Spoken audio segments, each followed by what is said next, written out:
Eric. Welcome back to our Reach, Relevance and Rise channel. And we would like to talk today a bit more about the steps of an SEO process, also how you can measure success, and what are the factors to decide if you should go in-house or hire an external person or agency for your SEO success, I would say. So first question for me would be, Eric, what are the high-level steps of an SEO process and how you act on it? When you are first starting out with SEO and you haven't really taken a look at it for a long time, or it's a new person, completely fresh eyes, there's probably a couple different kinds of audits and research practices that need to be done.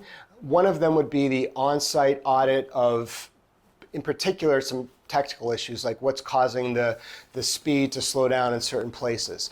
And some get very technical, and a lot of those, when it's done, that information gets handed off to a programmer. There's no way, they're too advanced for anybody to fix other than a programmer. Of course, it depends on what your content management system is, where this gets handed off to. And if it's something like Shopify, there's not much custom development, and that may be just fine because they may have fine-tuned everything for a shopping experience just fine. Other things are more simple, and they could be something like you're missing a title tag somewhere or a headline. Those are things that just, when this audit is done, you can hand off a document to, you're handing it off to everyone, so you're handing it off to a programmer type, and you're handing it off to the people that are doing the fixes. May include an intern who's literally like going in and inputting a bunch of meta descriptions or something like that. But it's the job of the SEO doing this to review it with the client, let's say, but to the extent that the client's own team is going to be involved in doing the fixes, then they should be part of that discussion. Very often it may be almost entirely that the SEO agency or the SEO has the connections to make all of those fixes. And then the other thing is really more related to content. And a big part of that is looking at what competitors are succeeding at, because there's this principle of if they can succeed, if you're almost like carbon copy competitors who have 5 things in common in a measurable way, especially things like how many keywords they rank for, it's this concept of if they can succeed, we can succeed. So you find the places where your website's not achieving that, and they are. Or you may find when you're doing this original research about the content that you're just missing like a whole big area. For e-commerce, for example, the biggest area that people typically go after, and they may have totally not done, is informational queries. Because if their content is really primarily products, they're not capturing people that are in the early stages where they're just doing their research, gathering. And they can be, because Google is ranking on the basis of you being a topic expert. So if you are selling leather bags, you can write and rank very well for informational questions on how do I find a leather bag.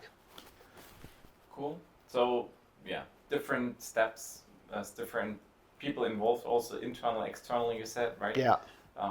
So you have people who look after the website, content-wise more technical, but is it also so the SEO expert? Maybe if you would compare, is there a point in time or recommendation when you should hire an external SEO expert, or can you build it on your own in your own team? Do you have any recommendation on that? Of course, a lot of sites are successful doing things internally. A lot of sites, it's like anything else in marketing. How comfortable are you bringing in, having all of your advertising being done in-house versus hiring an advertising agency? The biggest difference with SEO versus other types of bringing in external experts or professionals is that it's a very tough discipline to judge as to what's good and what's bad.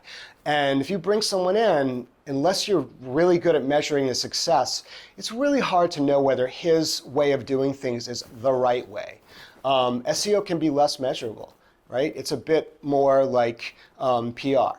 So if you're not as confident that you can bring in these people and you have people internally that can really judge their effectiveness, they're the expert, you probably at least want to start with having a consulting firm or having somebody that's already proven their expertise before you go, giving the reins to a person that you hire full-time or people you hire full-time. Makes sense. Probably also team size and pre-existing skills are factors, right, to consider. Yeah. All right. Eric, thank you very much. Thank you. And we see you soon again for a new episode of our channel, Reach, Relevance, and Rise. Thank you.